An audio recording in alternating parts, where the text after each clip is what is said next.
Okay, so in this case, we're given a sample of carbon monoxide. We're given its initial volume, temperature, and pressure, and we want to know what would the volume be at standard temperature and pressure. So remember that STP, standard temperature and pressure, means that the temperature is 0 degrees Celsius, or 273 Kelvin, and the pressure is 1 atmosphere.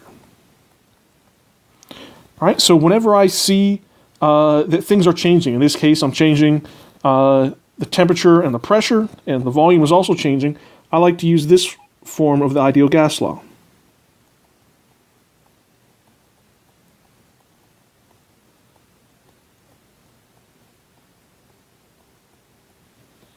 And so I can cancel out anything that's not changing.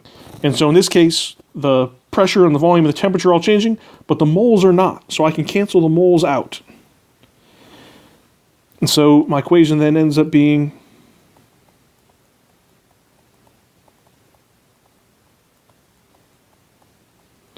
all right, and it's ultimately the final volume that I'm looking for. So I want to solve this equation for V2.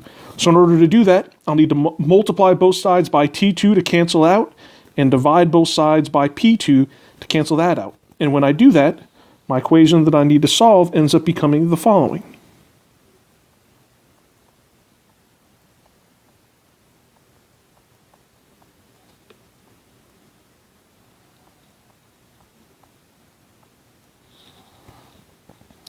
All right, now, before I can go ahead and plug all my values in, I need to get everything in the same units. So at STP, I have the temperature in Kelvin and the pressure in atmospheres.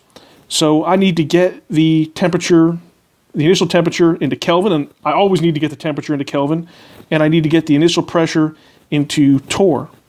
Now, because I'm not using the gas constant R, in principle, I could leave the volume in milliliters, but just to be consistent, it's never wrong to convert it into liters, and so I'm going to go ahead and convert that into liters as well. All right, so let's do the volume first. So I'm going to get the V1 into liters.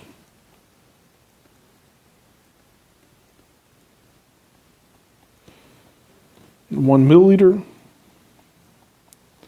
10 to the minus 3 liters.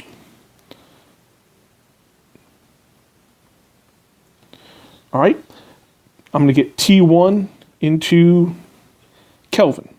So T1 is 25.0 degrees Celsius. To get into Kelvin, I'll add 273.15. So to the correct number of specific figures, I have 298.2 Kelvin. And then finally, I need to get the pressure into atmospheres. So I've got 745 torr. I know that there's 760 torr in 1 atmosphere. And so that pressure ends up being 0.980 atmospheres. All right, so now I have the equation that I need to plug everything into. I have all of my temperatures and pressures in the same units, so I'm ready to plug things in, which I'll do on the next slide.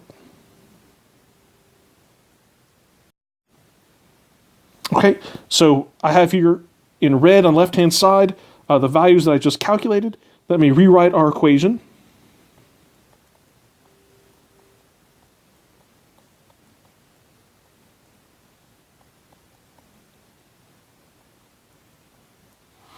All right, and I can go ahead and plug everything into that equation. And let me do that down here. I have a little bit more room. So I need P1.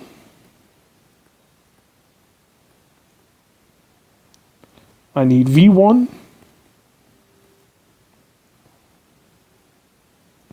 And I need T2. And then I'm going to divide that by T1 times P2. And notice here for the STP, I'm emphasizing that standard pressure is exactly 1 atmosphere and standard temperature is exactly 273.15 Kelvin, so I don't have to worry about losing any sig figs from that guy. Now, if I check my units, atmospheres cancel, Kelvin cancel. So I'm left with liters, which is good. And I get my final volume, 3.27 liters. And that is our final answer.